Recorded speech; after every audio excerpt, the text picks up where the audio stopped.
Ever tell anybody outside the family what you're thinking again? Welcome to the Rockstar Principles Podcast, coming straight to you from Rock and Roll, USA, covering the latest and greatest in educational leadership trends, news, and awesomeness for principals all over the world. Now, here are your hosts, the boss, John Ross, and the Doctor of Proctors, Nick Indeglio. Once again, ladies and gentlemen, it's time for an installment of the Rockstar Principles leadership lessons from the Middle School Mafia. Middle School Mafia leadership lessons. That's Sounds what we're good. going with. Yeah. Okay. Just these leadership little quotes from different mafia movies that we like to pull and discuss the implications for us as leaders in schools, as difficult as that might be for you to imagine. Come on, go with it. You're listening to the podcast anyway. We've done much more ridiculous things, I think, over the course of our podcast. So Yes, we've definitely. this is an idea that I've been tooling around with for years, and something that we decided to start adding to our podcast. So this edition, we're going to talk a little bit about family and the role of individuals in the family, and thinking about your school as a family. Hopefully, at some point, if you're a school leader, you've kind of related to your staff that you guys are a family. I mean, no matter how large or small your school may be, you're around these people for the better part of it each day, 5 days a week, sometimes more often. This weekend I have the musical at my school, so I'm there more often this weekend than normal. So you spend a lot of time around these folks, and you're kind of a family. And there's obviously implications in the mafia in regards to family. You hear the word family being thrown a lot. Thrown around a lot. Exactly. Thank you, my Italian friend. So we're going to do a couple of quick clips from The Godfather. We're still going to do some Godfather clips here. And the first one is very early on in the movie. There's a young businessman, we'll call him. Virgil Sollozzo is his name. And he's an up-and-coming member. He's actually a member of another family. He's not in the Corleone family. He's working with the Tattaglias. And he arranges a meeting with Don Corleone and some of Don Corleone's sons and business partners, which he's trying to get assistance from the Don because Sollozzo wants to begin selling drugs. And so he gets this meeting because he wants not only a financial loan, but he wants Don Corleone's help with getting some of the judges that the Don controls to kind of help him out and maybe look the other way. The judges and the police to look the other way. So they arrange this meeting, and in this meeting, there's a conversation that goes on back and forth, and eventually the Don turns down Sollozzo. He doesn't want to get involved in drugs, and Sollozzo's trying to convince him, and he says, the money's guaranteed. And when he says the money's guaranteed, Sonny jumps in. Sonny is Don's oldest son. He jumps in and starts to say, hey, wait, if the money, you're going to tell us the money's guaranteed, and Don Corleone kind of shuts him down right away because, well, for various reasons, and we'll talk about that. But I think maybe we can go to the clip here of what Don says to Sonny. After the meeting's over, he pulls him aside and discusses what his thoughts about Sonny jumping into the conversation. So we'll play that clip right here. Santino, come in. What's the matter with you? I think your brain is going soft from all that comedy you're playing with that young girl. Ever tell anybody outside the family what you're thinking again? So you hear Don talking to Sonny there, and he's basically saying, never tell anyone outside the family what you're thinking. And actually what winds up happening as a result in the movie, because Sollozzo sees that Sonny might be interested in doing this business, Sollozzo actually puts a hit out on Don Corleone, and it's they're successful in that they shoot him, they don't kill him, but there's implications there for Sonny in that because Sollozzo heard him say that, made him think, oh, if I get rid of the Don, then maybe Sonny will want to get involved in this drug business. So not a good move on Sonny's part on a number of fronts, other than he ticked off his father. He also wound up getting his father shot. So a good reason to never tell anyone outside the family what you're thinking. So we're going to we're going to talk about this? Yeah. Okay. All right. So let's talk about that. So my thinking in that, multiple fronts. Number one, You should always present a united front. I think a lot, just if you're talking to a parent, if you're meeting with your teachers and there's a parent, if it's an IEP meeting or any meeting in general, you should present a united front when you're talking to outsiders, from people outside the family. So it doesn't look good when there's dissension in the ranks like that. And the other thing in my thinking about, never telling anyone outside the family what you're thinking is Sonny's role is not to open his mouth there. I think sometimes, especially younger leaders, and I remember when I was a young up-and-coming leader, sometimes I open my mouth a little prematurely. And when I see younger administrators jumping into things before they really know what they're talking about, again, it's not at all a thing where, you should be seen and not heard. I'm just saying you should be very judicious when you decide to actually speak when you're younger, when you haven't established yourself. It's good to keep your mouth shut and let the conversation go. And then if somebody asks you to contribute, jump in then. So that's the first two things that jumped to my mind with that quote. And I think that to build on what you're saying, it's important to stress the notion of what we like to call the pre-meeting. Right. For an IEP, for a difficult parent meeting, prior to going to an important staffing meeting at Central, the people who are going to be involved sitting at the table, you pre-meet to talk about those things, to go over what you want said, what message you want to come across, and what you don't want said. And it's definitely a very good lesson for new leaders in particular, because it's a mistake you're going to make. You're going to make the mistake because you don't have the experience yet. You haven't been through these situations enough to know what the players on the other side of the table really mean half the time. Right. Is this a hill worth dying on? Is what they're saying bluster? Is it even going to come true? Lots of times they're talking without having any backing, or any strength behind what they're saying from other people. There's no need to talk in that situation. Yeah. There's no need to get involved. And then I think the most important part of that, especially for our new leaders, and we'll say assistant principals, assistant special ed directors, assistant, whatever the position is, if your boss is there, make sure you kind of have an idea of what your main idea and your theme and your thrust is, and play off the lead, the body language and everything else of the boss there. You know what I mean? Yeah. If the boss isn't talking, it's probably for a pretty good reason. Right. And right. Something I've seen it before in situations where I'm just being quiet, bide my time waiting, and I can see my people like chomping at the bit to jump in and say something. And sometimes you even got to give the subtle hand up like this, wait it out. Yeah.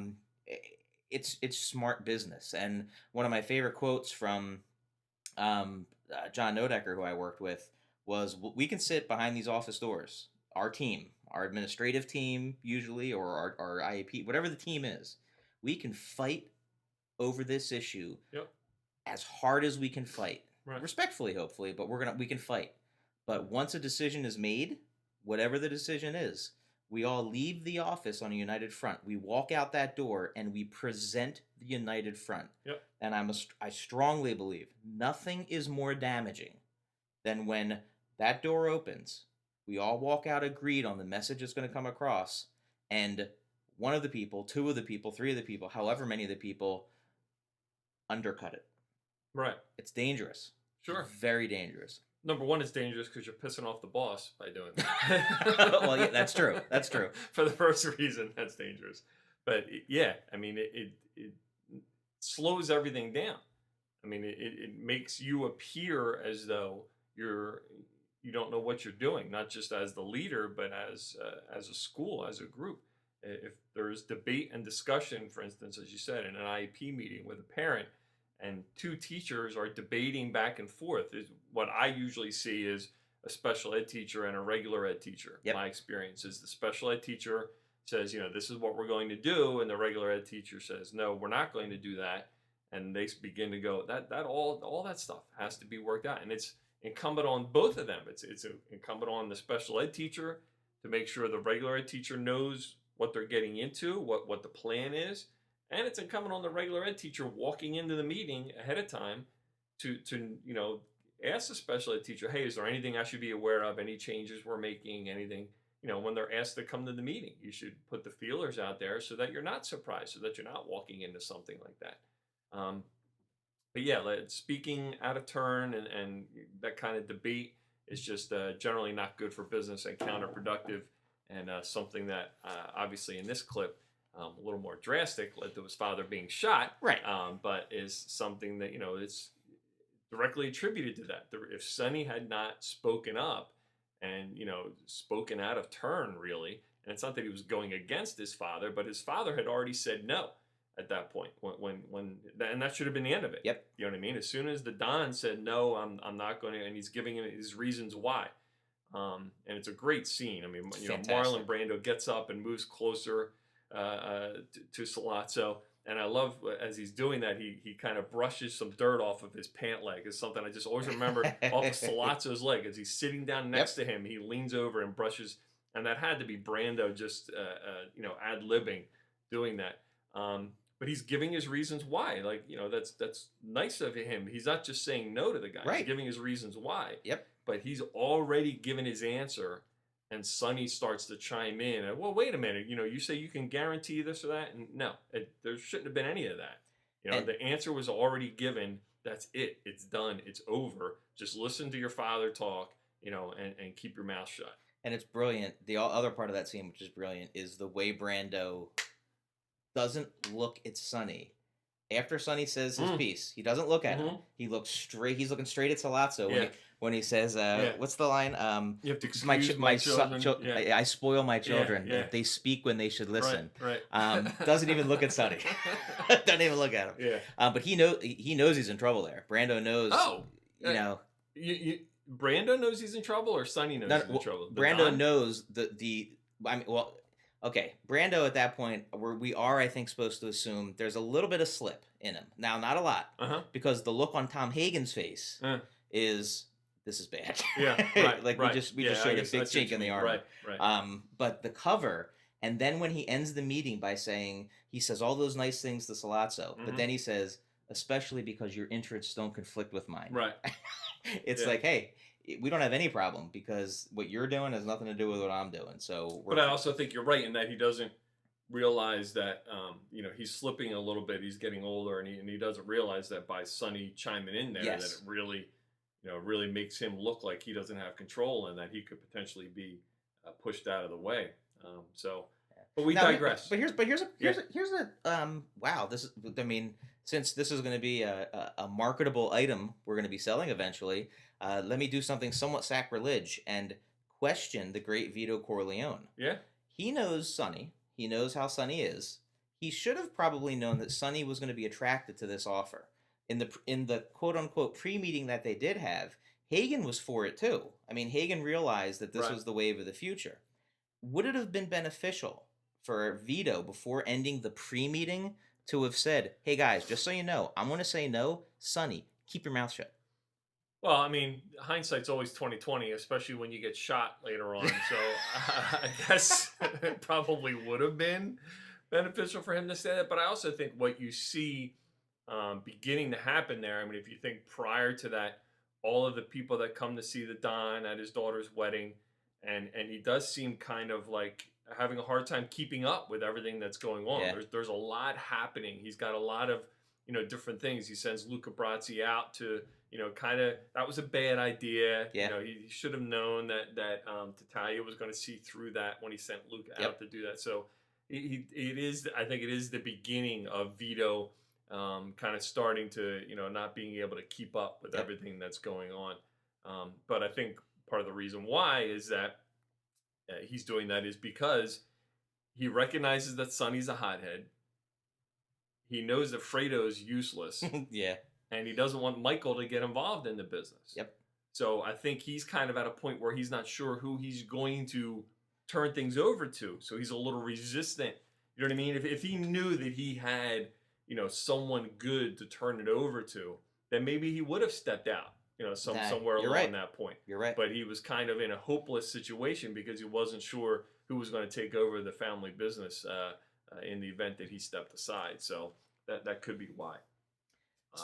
So to build on this particular lesson. Yeah. Do you want to talk about the other half of it? Sure. Because it's much different. Right. Even though the theme sounds similar, and it's more walking on eggshells to try to relate it to the educational piece. Right. But immediately after doing just thinking about this particular lesson, doing a little bit of research for it, the clip of Michael in Las Vegas with Mo Green and Sonny, not Sonny, with Fredo, came to mind because it's a similar thing that Michael says to Fredo, but the implications are much different. Yeah. So Michael's, this is after Michael has taken over much later on, and he goes to Las Vegas because they want to. Mo Green is somebody who the family has bankrolled in Las Vegas. We talked about Mo Green before and his relation with Hyman Roth. And so Michael goes out there to talk to Mo Green about buying him out. They put the money up, and Mo Green now has these great casinos going, and he's paid the family back. But now Michael's saying, okay, well, now we're going to buy you out. And Mo Green is very insulted by that. And they kind of exchange words back and forth. And then Michael says something to Mo Green about, you're going to take care of that the way you take care of my brother. Because Fredo has been out in Las Vegas working with, it's supposed to be with, but really for Mo Green. And, Mo's like, what are you talking about? He's like, I hear you slap my brother around in public. And then Fredo backs up Mo Green. In his own little innocent, boneheaded way, he's just trying to make peace. Yep. Fredo's not really attempting to back up Mo Green. I don't think when he speaks. No. But he says, oh, it was no big deal. Michael was no big deal, and Mo's kind of trying to justify it. And the meeting winds up ending very poorly. And when Mo Green leaves, Michael has this quick exchange with him. I think that's the clip we're going to play right here. All right, we'll go to the clip. But don't ever take sides with anyone against the family again. Okay, and we're back. So Michael there, makes it pretty clear to Fredo. He says, "You're my brother. I love you, but don't ever take sides against the family." And as much as Fredo, in his idiocy, didn't realize that that's what he was doing, it does give that impression. It gives that impression to Mo Green. It gives that impression to anyone else that was in the room at the time. Yep. There were a number of other people in the room at the time that Fredo was actually taking sides against the family. And interestingly enough, Fredo winds up, as we know, betraying Michael later on in Godfather 2. But, that whole thing speaks for itself. You can't have people openly doing things against whatever your mission, your vision as a school is, whatever you have going on. I immediately think about things that are kind of controversial maybe that you're doing. Like we started BYOD this year, bring your own device stuff. And, I tried to give people the opportunity to talk about it. We discussed it. And when I hear that there are, and I know that there are people that are openly kind of working against it and trying to not have it work out because they see how successful it is, those people make the list, if you know what I'm saying. It's very, very unsettling because I like to think that people would openly come to me and talk to me about things privately rather than putting things out there for everybody to hear. But I know part of that is also the whole, the climate of the faculty room and the discussions that take place in the faculty room. But I'm fine with that. But some of it is stuff that goes outside of the school, and you're actually taking sides against the school, against what the school's trying to do. It's not a good move. It's not a good thing to do. And it usually, good things don't normally come from. It almost always ends badly. The mafia side of that is obviously partially omerta, which is the code of honor, and that's the importance of the family sense of the code of silence within the family and outside the family. Like they stay away from the authorities, etc. In November of '97, a Sicilian mafia boss was arrested, Salvatore Lepocola, and they actually found the 10 rules for the mafia. Some interesting things within that family. And number 8 was, when asked for information within the family, the answer must be the truth. So it's another aspect of it, it's somewhat divergent, is keeping things honest within the family, because you're only as strong as your intel, the information you have. Sure. And you can make big mistakes that way. I liken it to a Frank Dardine quote. Now that Frank's back, and one of Frank's lines is, Frank's your assistant principal. Yes. Veteran assistant principal. He retired, but now he's coming back, doing some filling in for you a little bit right now. Yeah, he's filling a void. So anyway, one of Frank's lines always was, "It's my job to make the boss look good." So, even if you disagree, you are working hard. You know what I mean? It's this is the game we're playing. You know what I mean? Like, this is the politics of the community, the politics of a school community. And it's hard. It can be frustrating sometimes for an assistant principal because you feel like you're working real hard, and yet all the credit goes, to the boss. But you also got to remember all of the blame goes to the boss too when things Sure. don't go well. Sure. So I always enjoyed that particular lesson, in that it kept me honest, kept me fresh, and heavy is the head that wears the crown. Right. Yeah, and it's very similar, obviously, the family connotation to the other quote, but it's also similar in that, again, when you're in front of others, taking sides like that is counterproductive toward your mission, toward what you're trying to accomplish. And as you were saying before, there's nothing wrong with all of that taking place. I'm sure, they would probably fight like cats and dogs, and did, behind closed doors, right, within the family. But when you're in front of people, outsiders, when you're in front of people that aren't members of the family, you have to present that united front. It's very, very important that you present that united front, because it shows not only that you're strong together, there's strength in numbers idea, but it also kind of convinces the other person, the outsider, that maybe they're in the wrong, that maybe they need to change their way of thinking. If there's a lot of minds in the room that are all kind of on the same page. So yes, not taking sides against the family is always good advice. All right, well, we're going to wrap this segment up, and we appreciate you being with us for yet another edition of Middle School Mafia. Leadership secrets of the Middle School Mafia. Oh, secrets. I like that. You know what? I have to admit, that popped into my head because Leadership Secrets of Attila the Hun. You ever read that book? I've never read it, but I have to give proper credit. I read that book years ago. That's what made me think of it. Leadership Secrets of the Mafia. We could probably get away with that. Yeah, man. All the best ideas are stolen. All right, we'll be right back. And now a word from our fake sponsors.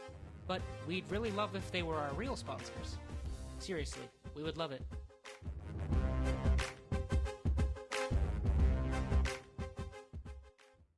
A large pepperoni pizza. And a Pepsi, please. A Pepsi. Sure thing, Curly. Here you go, Cupcake. Thank you. Hey, come here. I want you to listen very carefully to what I'm going to tell you. We both know I ordered a Pepsi Cola.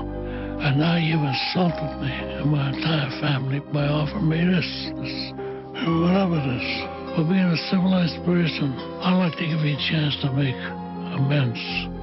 Capiche? Yeah. Here you go. Thank you.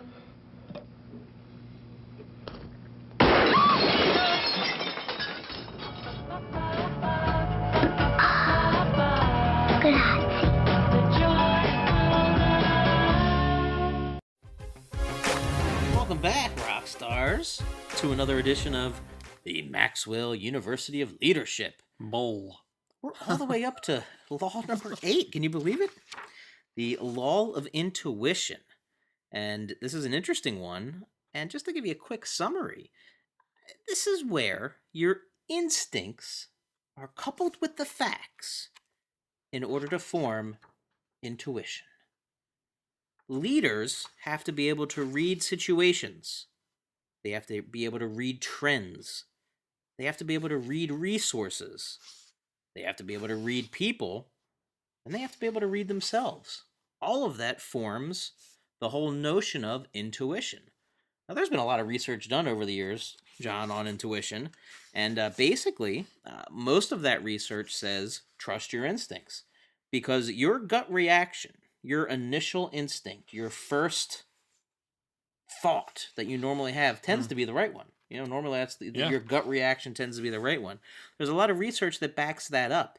There's actually thousands upon thousands of different reactions that go on throughout your body. When you hear something, see something, an event happens, there's connections taking place, and your gut reaction, your first instinct, tends to be the culmination of all those things happening in the blink of an eye, in a nanosecond. It's normally the right answer. And as we approach this and look at the different things that play into this, Obviously, as a principal, as an educational leader, instinct a lot of times becomes something you need. You need to be able to think on your feet. You're put in situations where you have to react quickly, or something happens in a parent meeting, or something happens in a staffing meeting, and you've got to act and think on your feet and know the game. And I think to a large degree, it's where Maxwell's going with this. And is it something that can be taught? Well, I guess the skills can. You can increase your knowledge base, and then you have to learn when to trust your gut and when not to, right? Well, and really, it makes me think. What is intuition? Like, what do people normally equate intuition, the word intuition, with, in real life, quote unquote, situations? And I think there's a natural component to intuition and instinct, even if you look in the animal world, right? And there's animal instincts, right? But I think, and I'm no biologist, although I did study it a little bit in college, but I do think there's a certain amount of instinct that's purely natural. But I also think animal instinct does it not develop from lessons that they've learned. That the gazelle learns that if they zigzag when they're running away from the cheetah, the gazelles that learn to do that, their odds of survival of the fittest, their odds become better, as opposed to the ones that just run straight ahead, and the cheetah can build up the speed, because that's the difference. The gazelle can change speeds better than the cheetah can. So I think there is things to instinct that and intuition that certainly are natural. As we watch Thor the movie on television. Sorry for the break in the action there.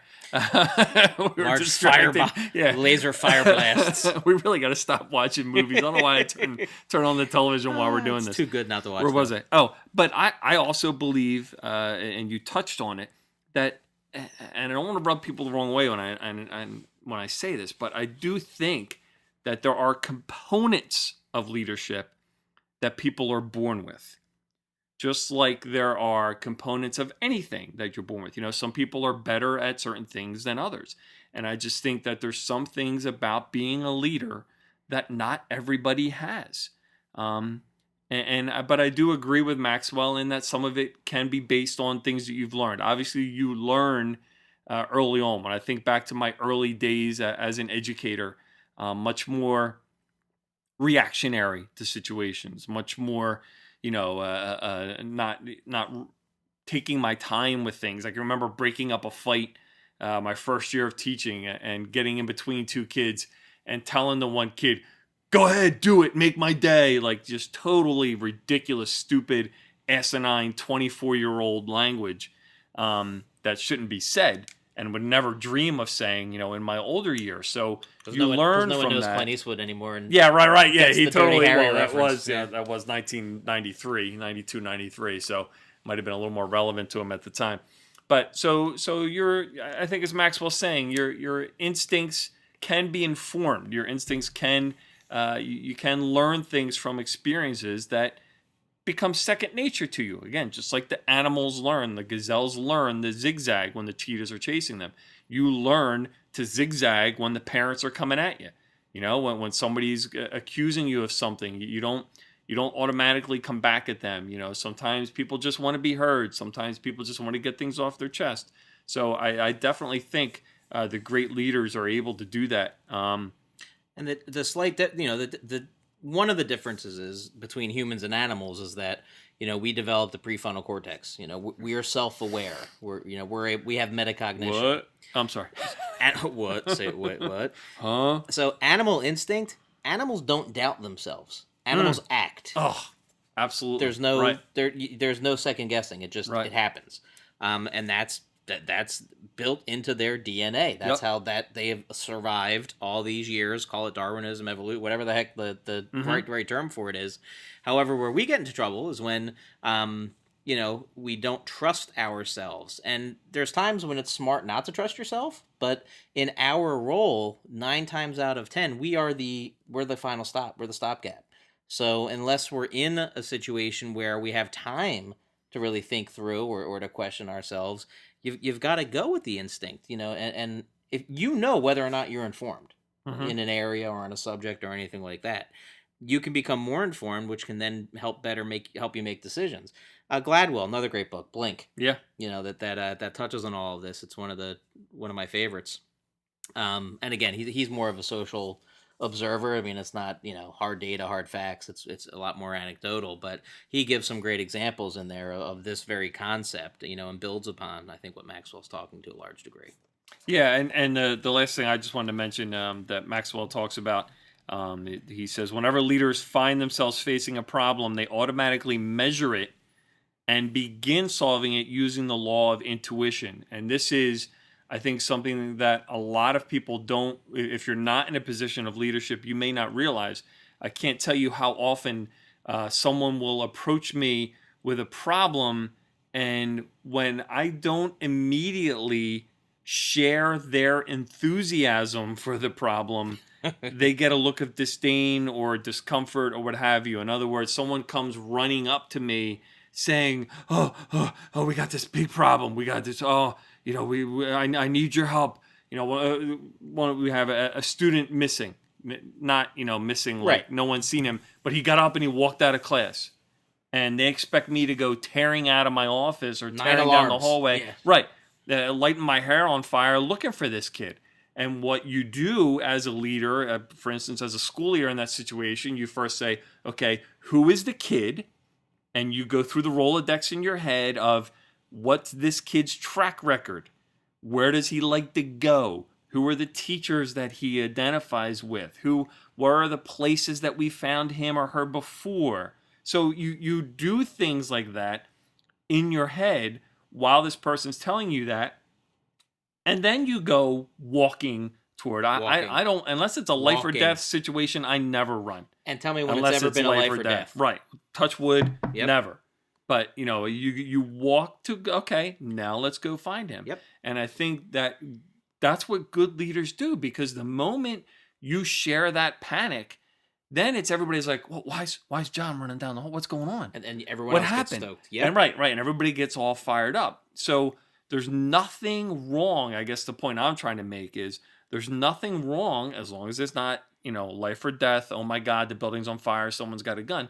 As long as it's not that, there's nothing wrong with pacing yourself, taking your time, and doing that mental checklist in your head and using your intuition, your educated intuition, to make a decision about what your next step's going to be. And that goes back to a Whitakerism. Which is? When the principal sneezes, the whole staff catches a cold. Right. I mean, that ties right to it. Yep, absolutely. One of the things that annoys me more than anything is when a self-important administrator wants the staff to feel, I look important if I'm racing down the hallway, running down the hallway, or you know what? Keep it cool. Right. Keep it calm. Right. People don't need to know. Now, okay, I'll give you a funny opposite of that, though. I was going to say, you're not going to talk Edward Rooney, are you? No, I was thinking Edward Rooney and Ferris Bueller, where he's running down the hall, and then when he gets in front of the rooms, he walks, and then he's sprinting, and then he walks as he goes by the classroom. Which is hilarious. Yeah. Oh, my God. But we're talking about, there's never a time to run. Yeah. Do you have to do the AED drills for any of your kids with a, No, not yet. This year, not so much, but we've had kids in the past with that the long QT. Yeah. So we have to do 3 times a year an AED drill, and they're timed.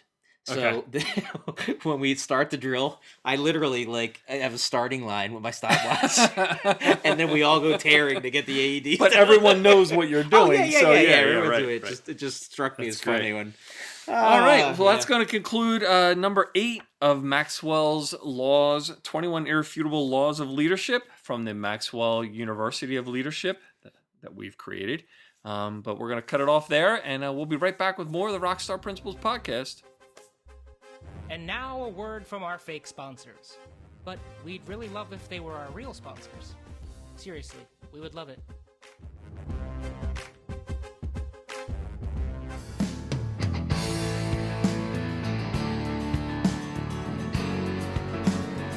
Very much like my life, not being recognized, not having love in my life, just feeling very alone and isolated. So I thought, why don't I take those feelings and put them in the body of a boxer? And I had no idea that there's so many millions of people that felt the same way. I know the older I'm getting, the more disappears. But I'm hearing your voice in my head saying, don't let this go. Rocky's the story of the underdog, the person who always wanted something and never quite was able to achieve that, and then gets a second chance in life. Make a new start. Rocky, fight from the heart. Here are characters with tremendous heart, tremendous emotion, who yearn to find one another and to find love and to redeem themselves. Something like true, something like warm, something like being sheltered from the storm. Rocky's story, I think, is completely universal. And what Rocky's able to achieve when no one believes in him is, a global idea that any of us can do what we dream of if we set our mind to it. What I liked about Rocky is he's just a kind guy. He's not the biggest, he's not the fastest, he's not the strongest, but his pride is so explosive. He doesn't win the fight, but he wins the love of his life. So it's quite a wonderful romantic story. The fight was not the most important part. The part was the heart. It's a story that can go on from generation to generation about how everyone is entitled to a moment of dignity. Fight from the heart.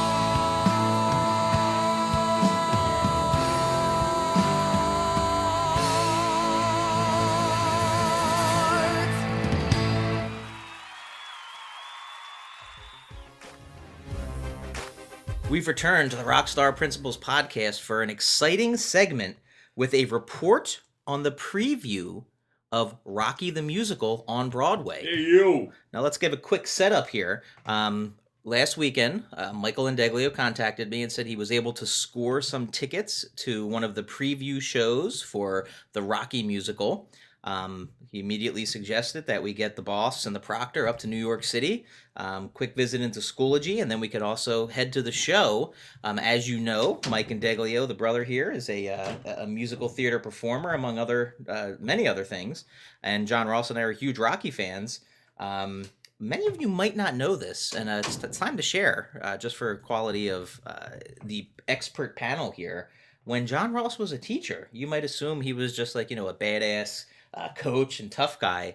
He was the director and producer of the musicals at Upper Darby, Drexel Hill Middle School. So we actually have a theater expert among us. That's a huge stretch, but go ahead. I would, if I can throw it out there, one of my first shows I ever did was in Drexel Hill, so that's a weird connection. Wow, that is a weird connection. In the basement of a church where we couldn't say bull s, we had to say malarkey. Malarkey. Well, I've never done any shows at all. My dream is to be Gordon one time in a production of Rent.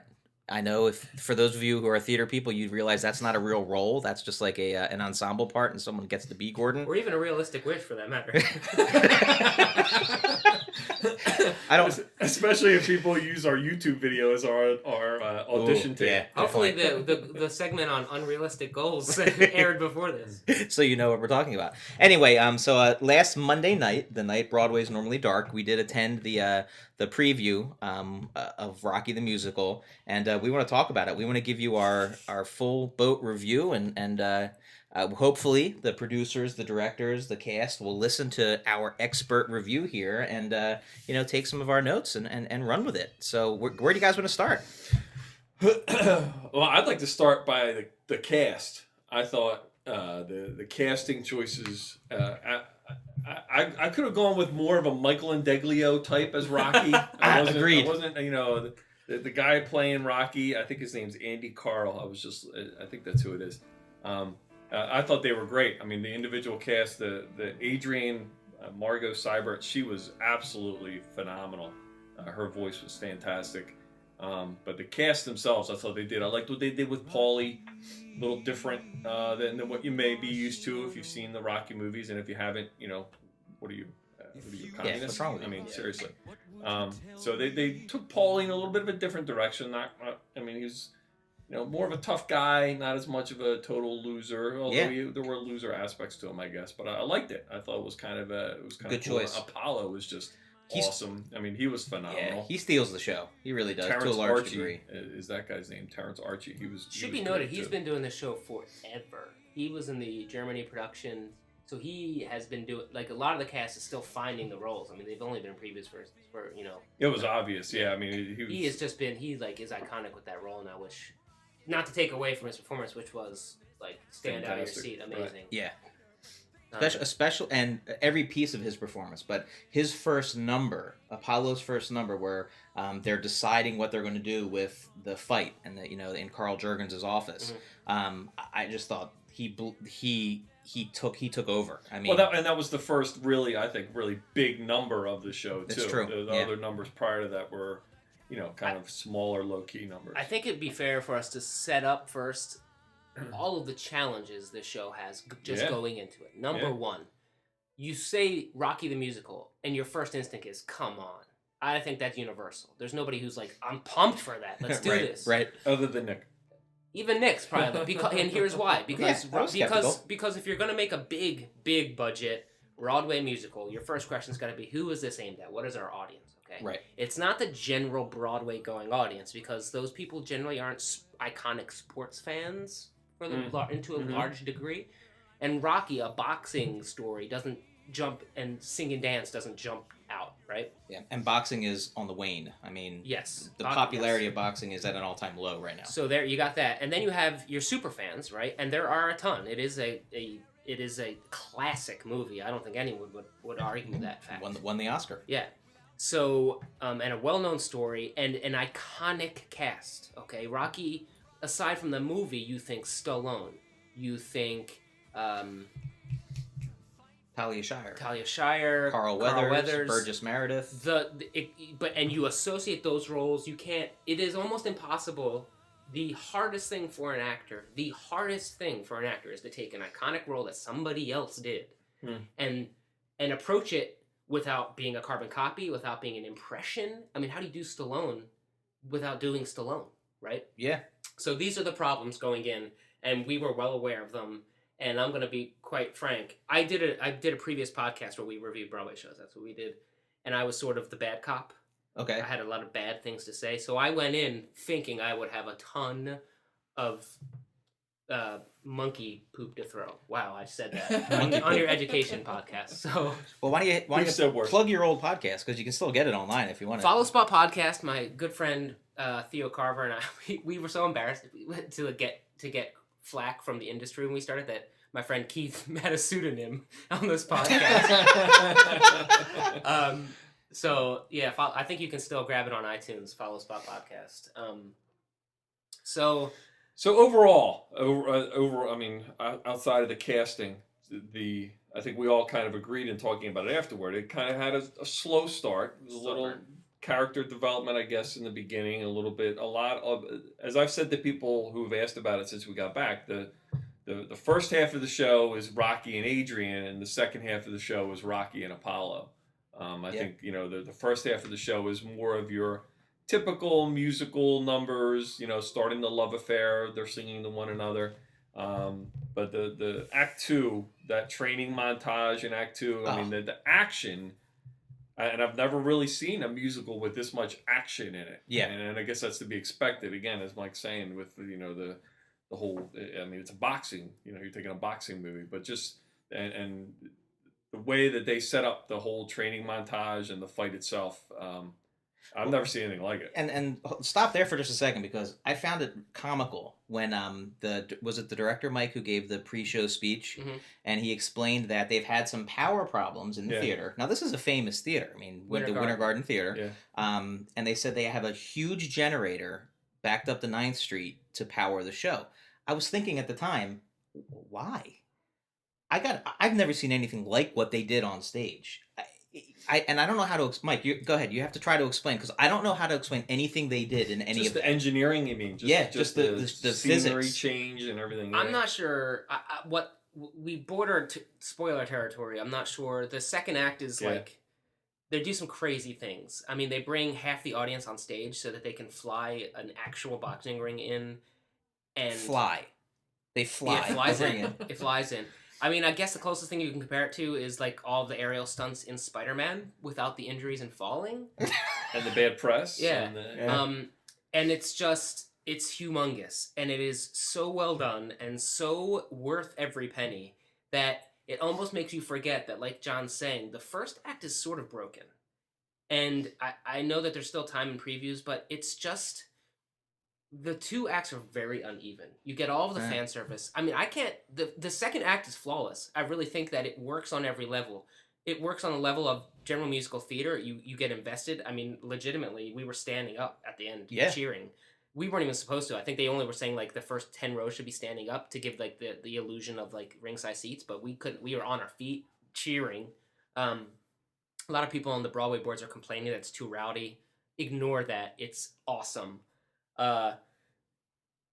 But the first act, you could call it a slow burn. I would call it almost boring. And the reason that it's not just totally bad is because of the performances. Yeah. Andy Carl navigates the tightrope between being Stallone and creating a new character for Rocky. It's not about him with the accent. It's not about him being dim-witted. It's just a guy who didn't get the breaks, and is just a good man. Good-hearted guy, and the chemistry between him and Margot playing Adrian is you're in. It's just like the movie, and I always thought in the movie it was Stallone and Talia Shire that created this chemistry, and I gotta throw it off to Stallone. I think it's the writing. Yeah, the characters are well written and it works, and so you buy into that in the first act, them falling, and you get some of the iconic movie scenes like the ice skating rink and things that kind of hold your interest, but. I'll say it. The first act is borderline boring. What keeps your interest is the amazing sets. The recreation of his apartment is like to the skating rink, as you said. Skating rink, the pet shop, and Jurgen's office. And you think you're like the set is humongous and the cast is very small and it feels kind of diminutive and you're like is it just too big? Is it supposed to be an intimate play? And then the second act happens and it all makes sense. The scope. I agree that the contrast in the scope from 1 to 2 with the size of the apartments and the size of the sets, I did get that and what they were trying to do with it. Mm-hmm. A couple of the notes I would make for Act 1, and in all seriousness, I love what they did with the Adrian character. I love the fact that she was more, and I don't know what the right word is, from the beginning, she was slightly more outgoing, more sure of herself in that she wasn't as diminutive. Mm-hmm. And you saw that in parts. It came out with some of her interactions with Rocky, like actually joking back in that initial scene, and then at the ice skating rink playing along with being sick and stuff. It was. I think it pulled you out of it has to be just like the movie. Mm-hmm. And one of the things I was falling into early on is that the dialogue was exactly from the movie. So the first couple numbers were jarring to me because I was into the Rocky dialogue, the pacing. It was just like the movie. Then all of a sudden the singing starts, which I struggled initially with some of that. Right. The one Andy Carl I thought was phenomenal. I loved his Rocky. The only thing, and you said this, John, a couple times, so I won't steal your point. I'll let you make that point. Go ahead. Just that he has his character in the speaking parts. But when he sings, the accent's gone, the tics are gone, he's just performing. And it's a great performance. But it's I would rather his singing performance, maybe that could be the character a little more. Like I could do, we don't need this, the Rocky sniffs, like, I don't know, I get it. For me, the consistency I would have preferred better. And that's not a criticism to Andy Carl. No, but I think it's kind of like what Michael was saying earlier is that he was kind of doing Stallone. You're kind of... Right. You have to do it a little. Like you have to do it a little, but yeah, I don't think I don't mind it if they don't do it in the song. If they didn't do it as much in the character itself, so well maybe you should. I'd like to talk to Andy about it. I'd like to hear what he has to say because I'd be curious to see if the direction was during the singing. It's sort of out of time, out of place. It's sort of like a soliloquy almost. Okay. So you can remove all that and it's very straight. Unfortunately, it's not staged that way. I mean, it's very within the show. So I agree with your point. I just don't know. That's can you imagine that? It's like, okay, have all that and sing. Like, would that be too much? Right. And he's also still finding it. Nitpicking too. I think, admittedly. I mean, when I said it, I was, if I was going to criticize anything, I criticize it too because the accent is very specific. The Philadelphia accent is very specific. Those who know it and people, it's so close to Philly that a huge party audience is going to know it, and everybody was so with it that it is distinct that when he sings, it's gone. Right. And it can be done. I mean, I'm just curious as to what, I would agree. I think my bigger criticism overall, the whole show, but now let me reiterate that the training montages in the second act, I won't give it away. Well, let's stay with the first act. Oh, yeah. I just wanted to finish one other characterization, because you've talked Paulie, we've talked Rocky, we talked Apollo. I have had a chance to mull over it, and I've decided on the one thing I really disliked about the show. Mickey. I hated Mickey. Yeah. And I'm going to tell you exactly why. It's not that the actor, who was the actor? I cannot remember his name. I thought for what he was supposed to do. Deacon Matthews. He did a great job. However, a large part of Rocky, the movie, is based on the relationship between the very specific character that Mickey is and Rocky is.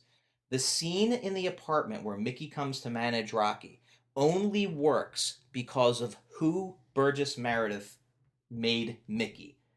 The fact that he is a broken down, and in reality, he never comes off this way except for that one tender moment, a broken down old man who never got his shot either. The scene with the thumbtack and the glove and spitting out of the sides of his mouth, that works in the movie because those two characters at that time become parallels. And that anger and the visceral, all of it was fantastic. And that's who Mickey is all through the first three Rocky movies. They chose a different direction with Mickey for the musical, and I'm fine with that. The Mickey they created in the musical was not serious. It was more of the comic relief, and they portrayed it this way. The moments early on in Act 1 where they interact at the gym, none of those are tense moments. Those are all comedic moments.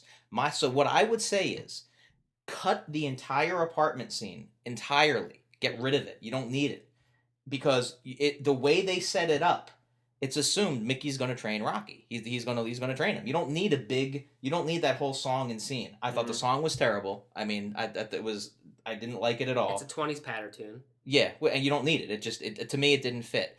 Keep Mickey in that. It's great. You change the character. You have a great actor doing it. But I think you could have gotten rid of all that drama and just had like a 1 or 2 sentence exchange, and Mickey's training Rocky, and you cut the first act down a little bit. You cut some of the slowness, and you keep the pace going. It's just an opinion. No, it's not a bad. It's a very astute directorial site, because what it's clear to me is that they very early on decided we can't in this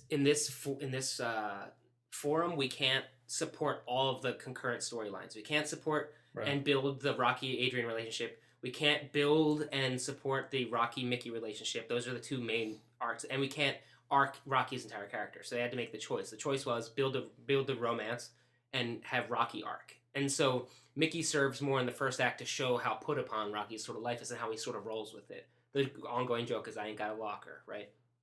So I think you're right. I think they made the decision to remove Mickey as that relationship and make him more of the comic relief. I'd agree. I think it's unnecessary for him for them to have the reconciliation. I think it's just assumed. Let it go. I think you're right though. It's clear they made a choice not to build that relationship. I will say this, and my biggest criticism overall is that, Aronson Flaherty is the book writer and the composer, and they have written one of my all-time favorite scores for Ragtime, if you know it. It's just a soaring, beautiful, every song is just like gorgeous. And I just felt that overall, aside from the musical themes from the movie that they reprise and you hear and psych you up as a fan, I couldn't hum you a tune, not a one. I can't even remember what the one that's in the video promo is. I just don't think it's a strong score. I'm not psyched to go buy the soundtrack. I probably wouldn't. It wasn't about the music, and I guess that's okay. But for a big budget Broadway musical, I expected a little more. Like, you sing a song and then reprise it 3 times called "My Nose Ain't Broken." I thought it was gonna be a total joke. Like they carry it, he plays it, it's in character. It's just not. The music isn't great. I don't think that's... Save one song. outside of one song. Oh, I agree with you. The "I'm Done" song that Adrian sings. Oh, everything I thought she that sings, that yeah. song was fantastic. And I their thought duet- that song was really great, and I thought her performance was really Absolutely. great. That's the one song that I walked out of there trying to remember. I mean, there was so much to try to remember, but I thought their was trying duet to was really find it. great too. At the Yeah. was second act, like her 11 o'clock number was amazing, and Apollo's numbers were pretty cool. They tried to keep it in that 70s sort of vibe. Yeah. Just it didn't do it for me, but yeah, I do agree. They do sing the living hell out of them, and Andy Carroll has a great number when he's deciding like A Fight from the Heart. Yeah, Rocky Fight from the Heart. Yeah, that's the one. Yeah, that was a good one too. But even that one, I do agree with you. I think it could have been stronger. But I go back to the one you were talking about, John, the "I'm Done." And not that it caught me off guard, but that got a standing ovation. People were standing up, clapping in the audience. That went on for like 30 seconds. The ovation after she sang that. And when I said to you, I may have been reading too much into it, but I walked out of that actually recognizing her performance in her singing got stronger as her character got stronger. The earlier numbers, her singing was good, but it wasn't, really powerful. She didn't seem, because she was still kind of the meek Adrian, and that was her moment of, really beginning to fight for herself. And so I think part of the reason why it was so great was it's just out of nowhere, all of a sudden, this girl's got this amazing voice that she's just blowing you away with. And and that brings up what a difficult part in the movie and even in the play that Paulie is, because he's got to walk that line of being sort of like a funny guy who you have compassion for, and he's good. Clearly, Rocky's friends with him for a reason. Yep. And at the same time, he has to be enough of an ass towards Adrian that is warranted. That allows that to happen. That she even can have that. And they give you in the Thanksgiving scene, with the turkey in the movie. That is a violent, aggressive scene, and Paulie's gone. I mean, you hate him when he does that, but then, however he does it in the movie, after Adrian goes off extremely upset, Paulie tells Rocky, "Go talk to her, go be funny, tell her some jokes," and he softens just enough to keep the focus on Rocky and Adrian. The scene in the musical when he throws the turkey out the window, it's all comedy. Yeah. Even Adrian going and locking herself in the room, although she was upset, it was more like, "Oh, you're a jerk, Paulie," and she went and slammed the door. More because she was kind of still embarrassed about the Rocky part.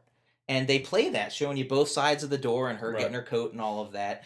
But it's a different Paulie, and it works. I mean, I really thought it worked for the musical, but it's like, how do you play those type of iconic characters and build that role? That was a tough spot for him to be in. My overall picture, we'll start to bring it to a close. My overall picture is that there are some things, pluses and minuses, obviously, and we said there's some things we're critical of. But overall, I think what is really amazing about this musical, and why I would give it a double thumbs up recommend if you get a chance to see it, is that Rocky is one of those movies, just the Rocky franchise is one of those franchises that it's like Karate Kid or Teenage Mutant Ninja Turtles when you're a kid. You walk out of the theater or you watch it on VHS, and you want to be Rocky, you want to box, you want to participate, but you can't because it's a movie. They were smart in the direction and in the execution of this musical, is that you feel as an audience member, I walked out and I felt like I was a participant in that experience. So when Adrian stands up for herself, you get to cheer for that actress. You forget the actress, you get to cheer for Adrian. You get to express, you said what you needed to say. When Rocky makes those decisions, when he completes the training sequence, you cheer, you're with him. When the entrances of the fight, now you're there. You get to clap. Apollo's entrance, worth the price of it. That was awesome. And you're there. This is Flyer, WWE just WWE WrestleMania pay-per-view quality.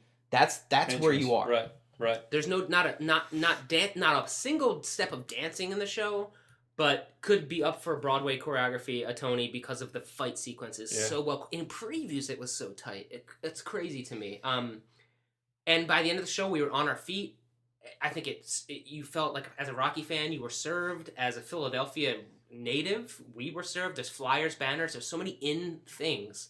It was like Stallone had a hand in saying, "Hey, this is Philly. This is Philly." And that's what you mentioned, the flyers, banners. I mean, the two things that I like the most about the show, and the reason I would recommend it too, is number one. I love seeing flyers, banners hanging in a New York City theater. I just got my own special little kick out of it. But number two, I think part of the issue I've always had with Broadway musicals in general, and I know they're moving away from this a lot, but the traditional Broadway musical of the women in fur coats and the men in the John, although we did see a guy in a big hat and a fur and a big leather, we did. Big leather duster that he was wearing. That this is kind of like it's something that everybody would like, and you alluded to it earlier about how they, the interactive part. Some people are kind of poo-pooing that idea that people are up and out of their seats, and it's a different vibe than any other musical, and I haven't been to a ton of them, but than any other show that I've seen on Broadway, because it's much more you feel a part of, interactive, and that's what Rocky should be. Rocky's a regular guy working his way up, climbing up straight to the top kind of a guy, which was that song was in the show too. It really, you identify with it on a much more personal level, I think, than what a lot of shows. Yeah, they should definitely have a rush policy, because I think anybody should be able to get tickets. Here's a Rockstar recommend: if you don't worry about how close you sit, worry about how close to the center you sit. As you get the further to the sides you get, you miss some of the on stage, some of the depth and some of the cool things they do. So try to sit closer to the center is better, I'd say. If you can. If upstairs even be pretty good too. Yeah, I think those so, would have been really good seats too. Upstairs. Yeah. Final review, Nick. Yeah. And let me get my final critique out just to the side before because I'm going to give it an enthusiastic 2 thumbs up. But in addition to the Mickey part, which is my strongest critique, I have one other very small critique, and I mentioned this to you while we were waiting for the train to come home because it hit me all of a sudden. It jarred me when it happened. But then so quickly it moved into the drama of the fight for the second half that it skipped my mind. I was people break character sometimes, and that just happens. Great actresses, great actors are able to make you suspend the disbelief, which is what Adrian did in this scene. Because I thought if they don't want to take the Mickey direction, they keep all that fine. One thing I would change though, the night before the fight, Adrian does not walk out on Rocky. Adrian would never do that in Rocky 1. She would never do it, no matter how upset she was. Their conversation, that's the crux of the entire second half. Good point. The heart of the movie is, I want to go the distance. And Adrian supports that. She never leaves then. That never happens. Rocky never goes to the spectrum with that doubt. Keeping in mind, again, we saw a preview. Well, that's right. So that's my note. There's my note. Something that could still be. I missed that, but I did think it was weird that she left, but I also did think that the whole thing I was surprised that going the distance, him bringing that up, they wait that long about it. Granted, in the movie that he waits that long, but the whole show is about that. Yeah. And you'd think there'd be a song about it early on, something that references the entire plot of the show. They don't. It's a very brief scene, and it's a very weird scene. That's another good director. Maybe you got another career ahead of you as a Broadway director. Well, you could, Going the Distance, that's the name of the training montage song from Rocky 1. Or is that during the fight? Now, War is during the fight. However, that's the whole point. I want to go the distance. Maybe some of that instead of My Nose Ain't Broke. I don't know. Some of that still, and the whole Rocky Marciano bit, it's just too much for me. But whatever. In the end, my final review. Or you were going to say something to that? No, go ahead. I have the closing. My closing point. You have to go see the show for the second act, if nothing else. I mean, I enjoyed the whole show. Yeah, there's critiques or whatever, but I'm such a ridiculous Rocky fan that I'm gonna be one of those jerks who critique things. The performances by every actor in the show are spectacular. So number one, go to see it for that. But for the set manipulation and what they do in the second act, trust me when I tell you, you've never seen anything like it. The closest comparison I can give you is the finale of a Blue Man Group show where so many things are happening that you've never experienced that your brain can't even process what's happening. That's what the end of this is like. And we were on our feet cheering and clapping and going insane. It was so worth it. So worth it. It's been up on TKTS half price tickets every day in previews, so you could probably just go to New York on the Amtrak or the New Jersey Trenton train for nothing and get it for 50% off, which would be $60. So you should probably just do it before it opens, because it could be a huge hit. So, or I think it opens on the 13th, Yeah. so it's only a couple days away before it actually opens next week. So we'll see. I'm not sure. It's one of those things where I think it's great. I think it could be a huge hit. They could tear it apart in reviews, and it'll close in a week. And this podcast is all that remains of it. But we were big fans. So you can follow the musical on Twitter. Hashtag Rocky Broadway. Hashtag Rocky Broadway. And I don't know. What about? Does Andy have a Twitter I'm sure account? they all have Twitters. I don't know them, but. But follow Andy Carl, man. He's fantastic. And what's the actress' name? Margot. It's her Broadway debut. Yep, she was Margaret phenomenal. Siebert. And was it Terrence Archie for Apollo? Yeah, he's great. Yeah, he just he's the like a whole big show. German star, apparently. Aren't we? David Hasselhoff is too. No, that's a good point. Yeah. Final thought here. We didn't see many of the characters in Times Square. The fake characters that I hate so You are much. so obsessed by You are obsessed by Will it. there be a fake Rocky when this opens? No, there better not be a fake Rocky. Rocky doesn't belong in Times Square. Rocky belongs in Philly. So you don't think there's going to be some weird character wearing boxing gloves and a backpack with no shirt? It's already ridiculous that there's a Rocky. Whenever Philly does something, they have that guy dressed as Rocky that they roll out with Ben Franklin. Yeah, that's already insulting enough that they do that. So no, that should not happen. All right. Signing off from with Mike Indeglio, John Ross, and Nick Indeglio. That's our review of Rocky the Musical. Thanks for helping RSP top the charts in the Edu podcast world. Keep it real with Twisted Steel and School Appeal.